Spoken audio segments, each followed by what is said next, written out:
nos inspirar, nos auxiliar no entendimento da lição da noite de hoje, que é uma lição muito bonita e muito profunda. E ela vai ser extraída de um trechinho da primeira carta de Pedro. Então é um versículo dessa carta que diz assim: cada um administre aos outros o dom como o recebeu, como bons dispensadores da multiforme graça de Deus. E se a gente começar a pensar na primeira palavra que nos chama a atenção nesse versículo, é que nós devemos administrar os dons que recebemos. Mas o que são esses dons? Como recebemos esses dons? Será que esses dons procedem de Deus e Ele escolhe aqueles a quem Ele vai dar esse dom? Você recebem, outros não. Como será que é essa entrega dessas dádivas que nós recebemos do alto? A primeira coisa que a gente tem que pensar é que sim, todos os dons, todas as bênçãos, todas as nossas capacidades, elas vêm sim de Deus. Mas isso não quer dizer que Deus vai entregar isso para a gente gratuitamente, sem que a gente faça nenhum esforço para adquirir, sem que a gente demonstre responsabilidade na administração desses dons.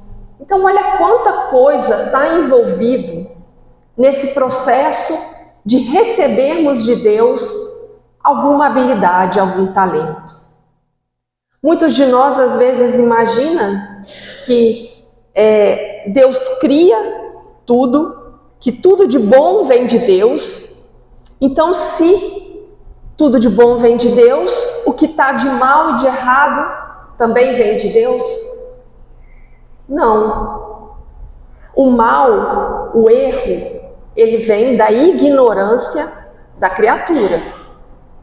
Deus cria todos nós de uma forma única, mas destinados a sermos perfeitos. E todo o bem que a gente recebe vem dele. E a gente pode às vezes parar para pensar: ah, mas o título que eu recebi, a minha profissão, a minha inteligência, isso tudo eu conquistei. Onde Deus entra nessa equação? Deus entra que Ele te deu a oportunidade de ter um corpo físico, te deu a oportunidade de estar na família mais adequada para te oferecer aquelas oportunidades de aprendizado, de aperfeiçoamento. Deus entra te dando os recursos, sejam eles em forma financeira ou a própria oportunidade de alcançar esses dons, de desenvolver essas habilidades. Então, quando a gente vai analisar lá no fundo, tudo realmente que é bom vem de Deus. A começar por cada um de nós, pela nossa existência. Então, se tem realmente alguma coisa que está fora do lugar, isso se deve ao fato de nós ainda sermos ignorantes, e ainda sermos devedores em muitos aspectos. Então Deus, Ele cria tudo. E nós, qual que é o nosso papel? Nós podemos ser co-criadores, aqueles auxiliares, aqueles que vão ajudar na criação. Mas criar mesmo, só Deus cria. Nós podemos sim, Ele pode agir através de nós. Então nós podemos ser esses que moldam o caráter, né, ali educando os filhos. Nós podemos ser aqueles que vão auxiliar no avanço intelectual de determinadas pessoas através da educação, nós podemos ser aquele que vai auxiliar através do exemplo, mas o ato de criar mesmo é exclusivo de Deus. E quando a gente não admite esse fato, a gente cai na armadilha do orgulho, porque a gente acha que a gente é capaz de criar determinadas coisas ou circunstâncias ou características ou virtudes por nós mesmos, sem a ajuda de Deus. A parte que nos cabe é a parte do esforço, da disciplina, do emprego, da vontade, mas aliado a isso, existe a parte de Deus, o que a gente chama, o que Pedro chamou aqui na carta dele, da multiforme graça de Deus. A graça, a bondade de Deus, ela vai agir de formas diferentes na nossa vida. Às vezes a gente não vai nem entender isso como graça, como bondade. Por exemplo, quando uma doença chega na nossa família ou atinge o nosso corpo físico, ali pode estar um dos aspectos da graça de Deus. Mas às vezes a gente não entende isso como sendo uma graça. Mas às vezes aquilo vem para ensinar a valorizar o corpo, a valorizar o seu tempo, a valorizar aqueles que te cercam, a mudar as suas atitudes, sendo mais humilde, sendo um pouco mais amoroso com aqueles que estão à nossa volta. Então a graça de Deus, ela nos envolve de formas tão diferentes que às vezes é difícil para a gente perceber essas graças. E essa dificuldade de perceber, ela é tão maior quanto maior é o nosso orgulho em admitir que tudo que é de bom, tudo que está certo em nossas vidas foi conquista apenas nossa, devido ao nosso trabalho, ao nosso esforço, e que Deus não teve a participação nesses fatos. Então, à medida que a gente trabalha em nós o nosso egoísmo, diminuindo essas tendências egoístas, a gente começa a enxergar cada vez com mais clareza o quanto de benefícios nós temos recebido de Deus. A gente vai olhar ao nosso lado, a gente vai ver criaturas que têm o dom da música, têm o dom do esporte, têm o dom da oratória, às vezes têm o dom da cura. E a gente, num primeiro momento, numa análise muito rápida, a gente vai imaginar que Deus favoreceu essas criaturas com esses dons. Mas isso é resultado de, às vezes, reencarnações de disciplina e de esforço para obter esses dons, para desenvolver esses dons. Então nós podemos agora começar esse processo e passar, assim que a gente adquirir, para a segunda parte da tarefa, que é ser despenseiros. O que é isso? Quando a gente administra esses dons, quando a gente distribui esses dons aos outros.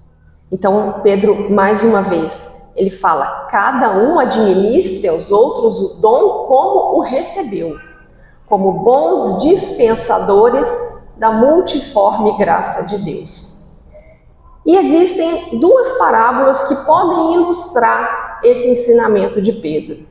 Tem a parábola dos talentos, que é aquela parábola em que Jesus conta que o dono ali de uma determinada propriedade muito grande, ele ia fazer uma viagem e ele resolve investir nos seus servos uma determinada quantia de talentos, como se fosse realmente um dinheiro atual. Então, um recebeu 5 talentos, outro recebeu 2 e um recebeu 1.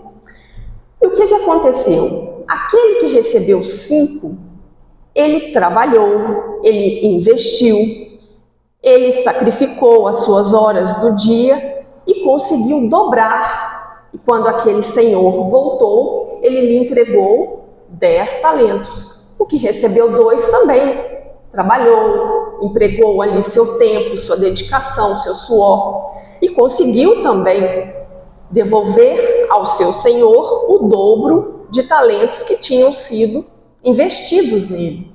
Agora, aquele que recebeu 1, ele teve medo. E ele resolveu, para não perder aquele 1, não correr aquele risco de perder, ele enterra aquele talento.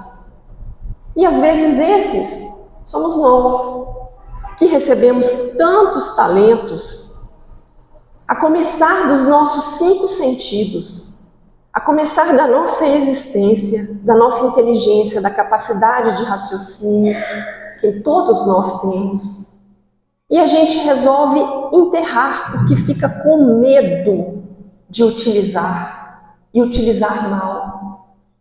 Então a gente acaba fazendo igual aquele servo. Quando o Senhor vem pedir contas, a gente percebe que a gente perdeu uma oportunidade preciosa, porque a gente teve medo de empregar o talento que a gente recebeu. E esse do 1 talento é um talento que todos nós temos, que é o talento do tempo. E se a gente for pegar na literatura espírita, quando a gente vai ler alguns relatos de espíritos, irmãos nossos, principalmente espíritas, a gente pode recordar, por exemplo, o livro Voltei, que conta um caso desse, principalmente nós espíritas, que recebemos o talento do tempo, mas também recebemos o talento do conhecimento, da verdade. A gente muitas vezes chega do lado de lá e fica preso ao remorso, porque nós enterramos o nosso talento. Porque a gente esqueceu de compartilhar como bons dispensadores, como aqueles que dividem o nosso conhecimento. Ah, mas compartilhar como? Então eu preciso estar aqui fazendo estudos, palestras? Essa aí é uma das formas de compartilhar que talvez nem seja a mais eficaz. A forma mais eficaz de compartilhar o seu talento é pelo seu exemplo. Aí você vai poder compartilhar com todos aqueles que estão à sua volta. E às vezes muitos, quando desencarnam, chegam e percebem que esqueceram de exemplificar, que enterraram aquele talento. E aí o remorso e a culpa muitas vezes tomam conta dessas criaturas e atrasam ainda mais o seu processo evolutivo. Então a primeira coisa que a gente tem que ter em mente é analisar o que nós andamos fazendo com esses dons que nós recebemos. Nós estamos sendo diligentes, utilizando bem, repartindo, ou nós estamos sendo negligentes? Nós estamos fazendo pouco caso de tudo que nós temos recebido. Então essa é uma pergunta que a gente tem que fazer e se avaliar de tempos em tempos, o que nós andamos fazendo com tudo que nós temos recebido. É indispensável que a gente saiba e cumpra o papel que a gente veio cumprir aqui. Nós temos 20 séculos de cristianismo. 20 séculos é muito tempo. Nós não estamos tendo contato com essa verdade pela primeira vez. Nós já tivemos contato com isso em várias outras reencarnações. E desperdiçamos tanto tempo, tantos talentos. Emmanuel, no livro Fonte Viva, esse que a gente está estudando, mas nos capítulos lá do início, ele vai falar dos dons do Cristo. E ele fala assim para a gente: a alma humana, nestes 20 séculos de cristianismo, é uma consciência que já está esclarecida pela razão, mas está em plena batalha pela conquista dos valores iluminativos. A gente já alcançou a razão, Agora, esses valores que nós estamos buscando, essas virtudes, nós ainda estamos lutando por elas. E elas só vão surgir na gente à medida que nós diminuirmos o nosso personalismo, o nosso eu, e deixarmos Cristo ser maior em nós. Não tem aquela frase que João Batista fala quando Jesus aparece ali durante o batismo, né, que Jesus foi batizado por João Batista? João Batista não fala aquela frase: é preciso que eu diminua para que ele cresça. É um pouco isso que nós precisamos na nossa vida. Que a gente diminua toda essa personalidade que nós trazemos ainda carregada de orgulho, de egoísmo, de interesses, de ilusões, achando que tudo o que é do mundo é bom, é necessário. A gente tem que diminuir um pouquinho para que Cristo possa crescer, para que esses dons que nós recebemos possam se fortalecer dentro de nós.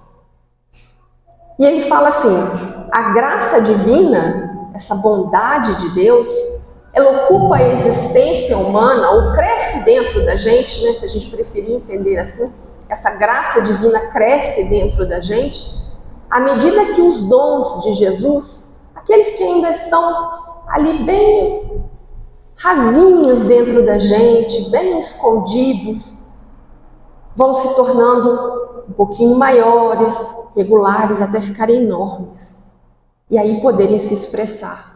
Então, uma cresce em detrimento da outra. À medida que esses valores do Cristo crescem, a graça divina cresce dentro da gente, a gente diminui essas nossas dificuldades que a gente traz de tantas existências.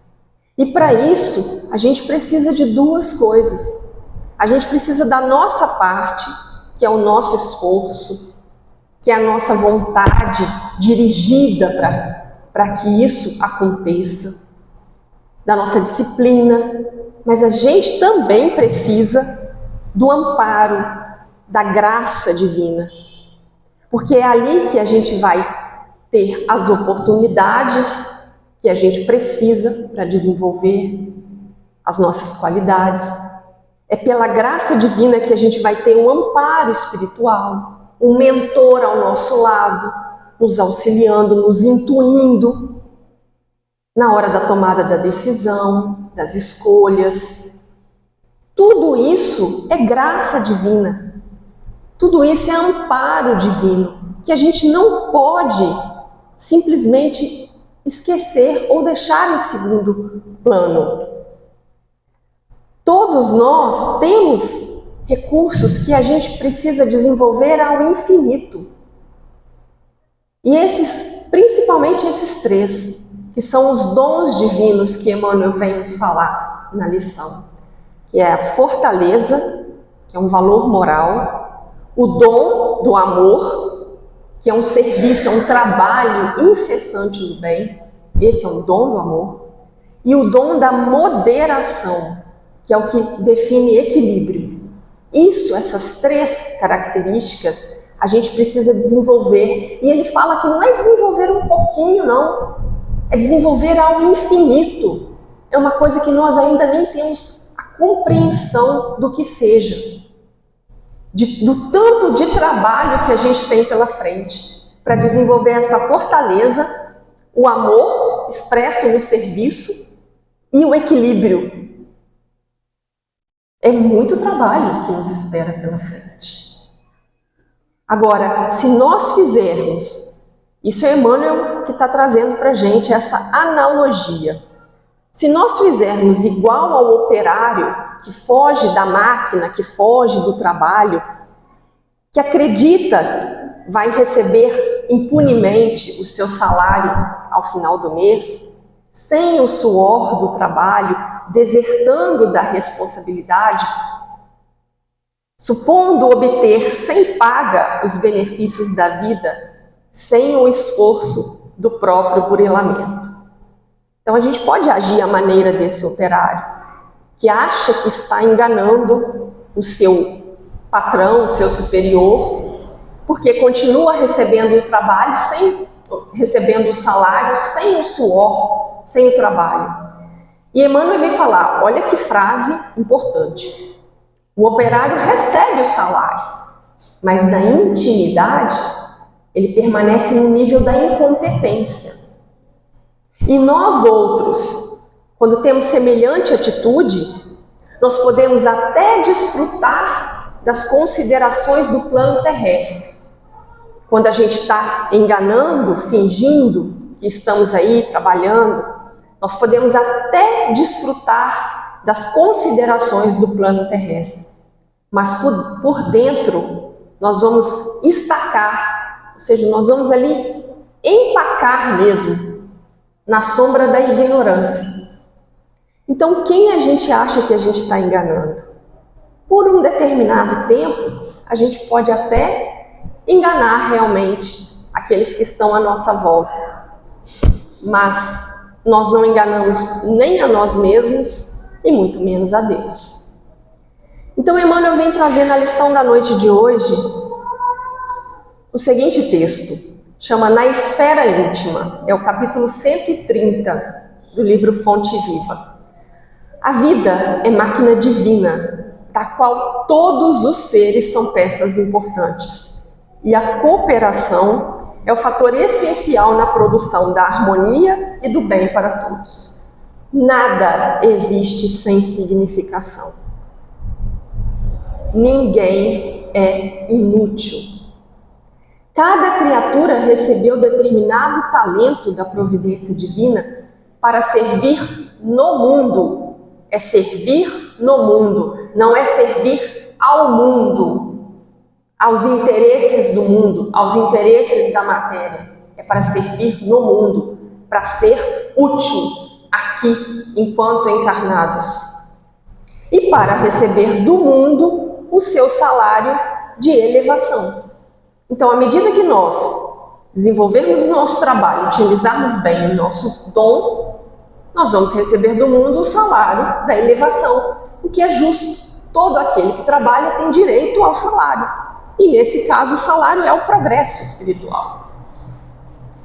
Só que algumas pessoas acham, tendo muita consciência aí dos seus talentos, que têm o direito de usar esses talentos em benefício próprio apenas. Mas ele, é claro, é para servir no mundo. É para a gente auxiliar, cooperar. E ele ainda deixa claro, é produzir harmonia e bem para todos. Então não adianta a gente, primeiro, não achar que não temos nenhum talento, nada a oferecer ao mundo. Todos nós somos dotados de pelo menos um talento, que é o nosso tempo. Mas nós temos muito mais, principalmente por todo esse tempo que a gente já conhece a palavra de Jesus, a gente já teve contato, nós já desenvolvemos muitas habilidades, muitas virtudes aí no caminho. Temos muito ainda a percorrer, mas ele deixa claro, ninguém é inútil. Então todos nós temos algo a ofertar. Todos nós temos um dom, a gente só tem que achar e utilizar. E ter a consciência que isso não é para ser utilizado em benefício exclusivo nosso. O que nós recebemos, a gente tem que agir como os despenseiros, os dispensadores, aqueles que dividem. Emmanuel continua assim: velho ou moço, com saúde do corpo ou sem ela, recorda que é necessário movimentar o dom que recebeste do Senhor, para avançares na direção da grande luz. Ninguém é tão pobre que nada possa dar de si mesmo. O próprio paralítico, atado ao catre da enfermidade, peraí que eu passei demais aqui, esse negócio de sem mouse, às vezes a gente faz bagunça. Voltei. O próprio paralítico, atado ao catre da enfermidade, pode fornecer aos outros a paciência e a calma, em forma de paz e resignação. Até aquele que está preso no leito tem algo a ensinar, tem um dom a compartilhar, se ele não fica preso na revolta. Ele pode compartilhar os dons da paciência e da resignação. Não ouvides, não esqueça, pois, o trabalho que o céu te conferiu, e foge à preocupação de interferir na tarefa do outro a pretexto de ajudar. Às vezes a gente deixa de fazer a nossa, mas a do outro a gente quer dar conta, né? A gente quer dar palpite, a gente quer tentar ajudar, mas se nós estivermos esquecidos da nossa, não adianta nada. Quem cumpre o dever que lhe é próprio, age naturalmente a benefício do equilíbrio geral. Muitas vezes, acreditando fazer mais corretamente que os outros o serviço que lhes compete, não somos senão agentes de desarmonia e perturbação. E esse é um ponto importante. Nós temos que ter a consciência daquilo que nos compete e daquilo que é a competência do outro. Porque cada um sabendo aquilo que deve desenvolver, vai desenvolver e focar a sua atenção, a sua vontade, a sua energia na parte que lhe cabe e deixa ao outro o mesmo proceder na parte que cabe ao outro. Cada um é responsável pela sua tarefa. A tarefa do outro é do outro. Onde estivermos, atendamos com diligência e nobreza a missão que a vida nos oferece. Lembra-te de que as horas são as mesmas para todos, de que o tempo é um silencioso e inflexível julgador. Isso nós já comentamos. Nós temos que ter consciência do que nós estamos fazendo com os nossos talentos, para não chegar lá na frente e nós sentirmos a culpa e o remorso por termos perdido uma reencarnação que nos foi dado de presente, uma luz como é a doutrina espírita na nossa vida. Imagine como seria caminhar sem esses conhecimentos. Seria como caminhar no escuro. Você está sujeito a esbarrar em várias coisas, a tropeçar no caminho, a uma queda grave e feia. E hoje nós temos essa luz para nos guiar, mas será que numa próxima reencarnação nós vamos realmente encarnar e termos acesso a esse conhecimento? Ou será que o único acesso que a gente vai ter é aquele que a gente tiver escrito dentro dos nossos corações à medida que a gente assimilou esse conhecimento? Ninguém pode garantir que na próxima existência a gente vai nascer no Brasil, em Minas Gerais, vamos ser aqui conterrâneos de Chico Xavier, de outros tantos que estão trabalhando. O que nós temos de mineiros trabalhando arduamente pelo Evangelho é um sem conta. Mas será que a gente vai ter esse privilégio? Ou a gente vai ter que dar a vez a outros, para que outros tenham essa oportunidade? Principalmente porque os talentos são conferidos, e as oportunidades também, de acordo com o uso que a gente faz deles. Se aquele senhor conferiu 5 talentos para um dos seus servos, é porque sabia que ele era mais responsável, mais capaz, mais disciplinado. Agora, se a gente teve nas nossas mãos 5 talentos e enterrou, qual a chance da gente ter 5 talentos novamente?